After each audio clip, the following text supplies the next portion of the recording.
Chapitre 9. Arpin de la montagne. Yvain s'éloigna, toujours suivi de son lion.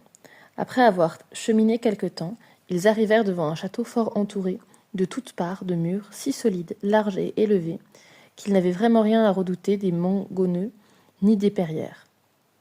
Mais, à l'extérieur des murs, tout avait été rasé. Il ne restait debout ni bâtisse ni maison. Vous saurez bientôt pourquoi, je vous le dirai quand le moment sera venu. Monseigneur Yvain se dirigea tout droit vers le château. Aussitôt, 7 jeunes garçons, ayant fait abaisser le pont-levis, vinrent au-devant de lui. Mais, apercevant le lion, ils furent saisis de terreur, et craignant d'être blessés ou dévorés, ils prièrent Yvain de bien vouloir laisser l'animal à la porte. « Il n'en est pas question, » répondit Yvain. « Je n'entrerai certainement pas sans lui.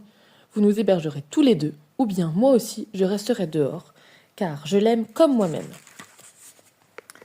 Cependant, soyez tout à fait sûr que vous n'avez absolument rien à craindre, car je le surveillerai attentivement. » À la bonne heure. Ils ont alors pu pénétrer dans le château. Des chevaliers, des dames, des serviteurs et d'accortes demoiselles viennent saluer le nouvel arrivant, l'aident à descendre de cheval et à retirer son armure. « Soyez le bienvenu parmi nous, lui disent-ils, que Dieu vous accorde un heureux séjour. » Du plus grand au plus humble, tout le monde semble l'accueillir de grand cœur, et c'est un bien joyeux cortège qui l'accompagne jusqu'à son logis. Soudain, la tristesse s'empare d'eux et efface d'un seul coup toute leur joie. Ils se mettent à gémir, à pleurer, à se greffer le visage. Ils s'efforcent d'accueillir joyeusement leur hôte, mais le cœur n'y est pas vraiment. Ils passent, malgré eux, de la joie aux pleurs, car ce qu'ils attendent pour le lendemain les épouvante. Une aventure qui se produira avant midi. Ils en sont tous persuadés. Monsieur Yvain, étonné de les voir changer ainsi d'humeur, et passer brusquement de la joie à la tristesse, en demande l'explication au seigneur du lieu. « Pardieu, cher seigneur, expliquez-moi, s'il vous plaît, pourquoi après avoir manifesté tant de joie, vous vous mettez à pleurer ? Vous devriez plutôt souhaiter que je vous en cache la raison et que je ne vous en dise rien.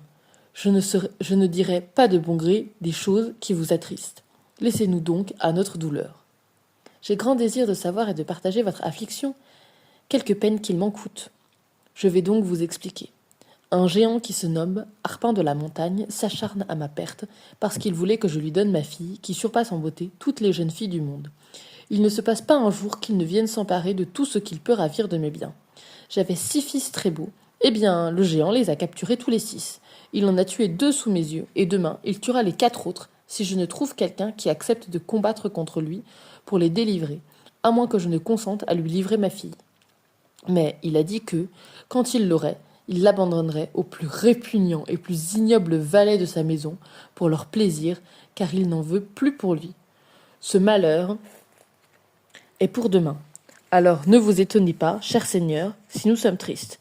Nous nous efforçons, cependant, de vous faire un bon visage, car bien sot sera celui qui ne réserverait pas un bon accueil à un noble visiteur comme vous l'êtes. Après avoir mis le bourg au pillage, le géant l'a fait raser avant d'incendier ce qui restait. Il n'a rien laissé d'autre que ce que vous pouvez voir ici. Monseigneur Yvain, qui a écouté attentivement le récit de son hôte, lui donne son sentiment.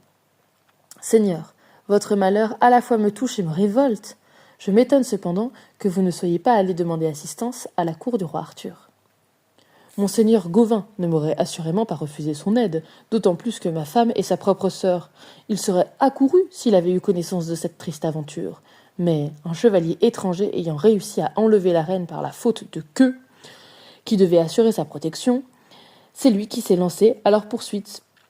Quelle sottise de la part du roi, et quelle légèreté de la part de la reine de s'être fiée au sénéchal. » Tout au long de ce récit, monseigneur Yvain n'a pas cessé de pousser de grands soupirs de compassion. « Je tenterai volontiers cette périlleuse aventure, dit-il à son hôte, à condition que, demain, le géant arrive suffisamment tôt pour que je puisse être ailleurs, sur l'heure de midi, car j'ai déjà pris un autre engagement. »« Cher seigneur, 100 000 fois merci pour cette proposition, » répond le noble seigneur. Et tous les gens du château se joignirent à leur seigneur pour exprimer eux aussi leur reconnaissance. Sortant d'une chambre, la jeune fille apparut. Elle avait le corps bien fait, un visage plein de charme. Elle s'avançait simplement, humble et silencieuse, la tête baissée, comme affligée d'une peine infinie. Sa mère marchait à ses côtés. Le seigneur les avait fait venir pour leur présenter son hôte. Il leur demanda d'ouvrir les manteaux dont elles étaient enveloppées pour mieux dissimuler leurs larmes et les invita à relever la tête. Ne soyez pas fâchés de ce que je vous demande, leur dit-il. Voici un chevalier de noble lignage que le ciel nous envoie pour affronter le géant. Sans plus attendre, allez donc vous jeter à ses pieds. Que Dieu m'épargne un tel spectacle, s'exclama Yvain. Il serait tout à fait inconvenant que je laisse la nièce et la sœur de monseigneur Gauvin se jeter à mes pieds. Je ne serais pas près d'oublier la honte que j'en éprouverais. Tout ce que je souhaite, c'est qu'elles reprennent courage jusqu'à demain, où elles verront bien si Dieu consent à leur venir en aide. Pour ma part, il est inutile de me prier davantage. La seule condition que je pose est que le géant n'arrive pas trop tard, car rien au monde ne pourra me faire manquer l'engagement que j'ai pris demain, sur l'heure de midi. Il s'agit pour moi de l'affaire la plus importante que je puisse avoir. Ainsi ne voulut-il pas les assurer sans réserve de son aide, car il tenait absolument à arriver à temps pour secourir la demoiselle emprisonnée dans la chapelle.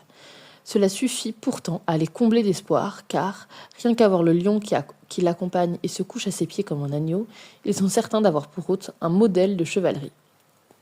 Quand ce fut l'heure, on le conduisit dans une chambre bien éclairée. La demoiselle et sa mère assistèrent toutes les deux à son coucher, car elles avaient déjà beaucoup d'affection pour lui, et elles l'auraient aimé bien davantage encore si elles avaient pu soupçonner combien il était vaillant et courtois. Yvain et son lion dormirent tous les deux, seuls, car le monde avait bien trop peur de passer la nuit dans la même chambre qu'eux. Mieux encore, on verrouilla la porte de sorte qu'ils ne purent sortir avant le lever du jour. Quand la chambre fut ouverte, Yvain se leva, alla écouter la messe et, respectant la promesse qu'il avait faite, il attendit jusqu'à l'heure de prime. Il appela alors le Seigneur et lui dit « Seigneur, je ne peux m'attarder davantage. Soyez assuré que, si ce n'était l'affaire pressante qui m'appelle loin d'ici, je serais resté bien volontiers et de grand cœur pour défendre la nièce et la sœur de monseigneur Gauvin, qui est mon ami. » Le Seigneur, sa femme et sa fille sentirent le sang se glacer dans leurs veines, tant était grand leur effroi de voir le chevalier s'en aller. Ils faillirent se jeter à ses pieds pour le supplier de rester, mais ils se rappelèrent qu'un tel geste l'aurait irrité. Alors le Seigneur proposa de lui offrir des terres ou de l'argent s'il consentait à attendre encore un peu. « Dieu me garde d'accepter quoi que ce soit, » répondit Yvain. Alors la jeune fille, éperdue, éclatant en sanglots, l'adjura au nom de la reine, du ciel et des anges, au nom de Dieu, et aussi de son oncle Gauvin, qu'il prétend connaître et aimer, d'attendre encore un peu avant de s'en aller. Entendant ainsi invoquer le nom de son plus cher ami, Yvain est gagné par une immense pitié et ne peut retenir un soupir tant il est bouleversé. Pour rien au monde, il ne laisserait livrer au feu la demoiselle à qui il a déjà promis son aide.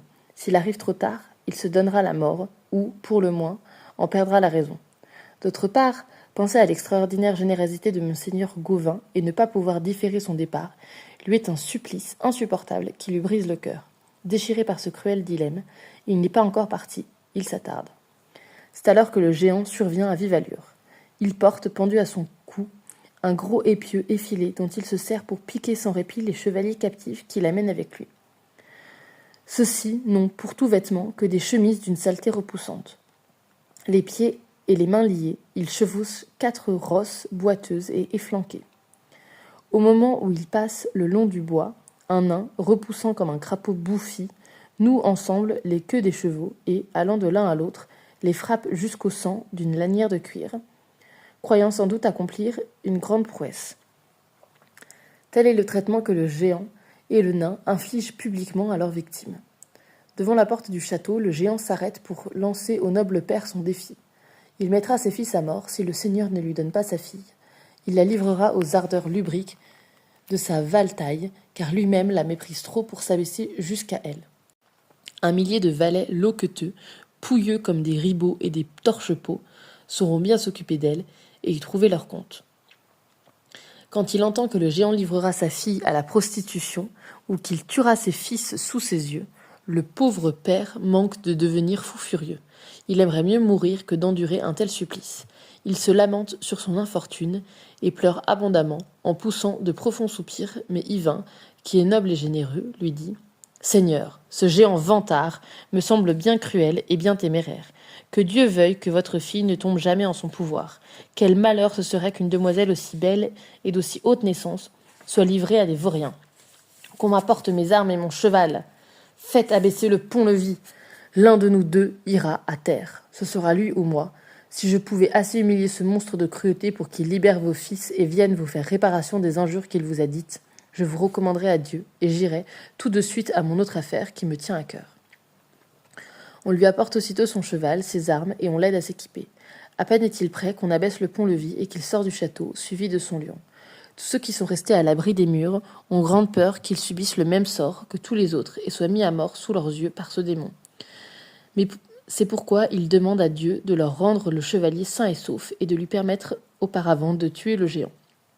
Plein de morgue, Arpin de la Montagne s'avance en proférant des menaces.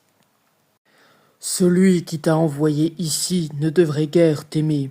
Il ne pouvait pas trouver meilleure vengeance de tout le mal que tu lui as fait. » « Trêve de bavardage, réplique Yvain, fort peu impressionné. Tu me fatigues avec tes paroles oiseuses. Fais de ton mieux, et moi de même. Yvain, qui a hâte d'en avoir fini pour pouvoir s'en aller, fonce sur l'ennemi et va le frapper en pleine poitrine, seulement protégé d'une peau d'ours. Le coup transperce la peau et, du corps, jaillit le sang en guise de sauce ou trempait le fer de la lance. Le géant, lancé lui aussi à vive allure, brandissant son épieu, heurte violemment Yvain et le fait ployer sous le choc. Yvain tire l'épée dont il sait frapper de grands coups. Le géant, trop confiant dans sa force, ne daignait même pas porter d'armure. Alors, du tranchant de l'épée, Yvain lui ôte un morceau de joue assez grand pour faire une grillade. L'autre riposte si violemment qu'Yvain pique du nez sur l'encolure de son destrier. À ce coup, le lion se hérisse et se prépare à venir en aide à son maître. Poussé par la fureur, il bondit de toutes ses forces. Ses griffes fendent comme une écorce la peau dont était revêtu le géant, arrachent un gigot jusqu'à la hanche avec les nerfs et les muscles. Le géant, grièvement blessé, beugle et mugit comme un taureau. Il brandit à deux mains son épieu pour frapper le lion, mais l'animal ayant fait un écart, le démon manque son coup, et l'épieu s'abat sans blesser personne.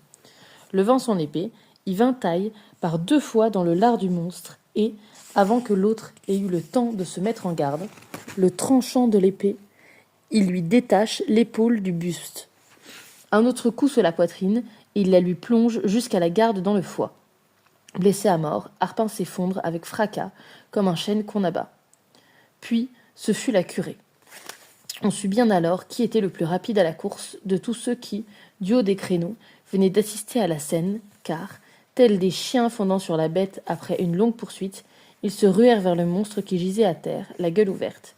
Personne ne fut de reste, pas même le seigneur, sa femme ni sa fille. Quelle joie aussi pour les 4 frères, après tous les maux qu'ils avaient endurés. Tout le monde savait bien qu'il était impossible de retenir plus longtemps monseigneur Yvain, mais on le pria de revenir séjourner plus longtemps pour son plaisir, quand il en aurait terminé avec l'affaire qui le pressait tant. Yvain répondit qu'il ne pouvait rien promettre, ignorant si l'issue lui serait ou non favorable. Il demanda au seigneur d'envoyer sa fille et ses 4 fils auprès de monseigneur Gauvin pour lui raconter l'exploit qu'il venait d'accomplir, car il est vain d'accomplir des prouesses si l'on ne fait pas en sorte qu'elles soient connues. Il serait trop injuste qu'un tel fait d'armes soit passé sous silence. Nous ferons ce que vous demandez, mais dites-nous au moins comment appeler le chevalier dont nous ferons l'éloge devant monseigneur Gauvin. Nous ne savons même pas votre nom. La seule chose que vous pourrez lui dire, c'est que je m'appelle le chevalier au lion. Je vous demande d'ajouter de ma part que, même s'il ne sait pas qui je suis, il me connaît bien, et que je le connais bien aussi. Je n'ai rien d'autre à vous demander. Il me faut maintenant partir, car j'ai grande peur de m'être trop attardé. J'aurai fort à faire ailleurs, si je peux encore arriver à temps.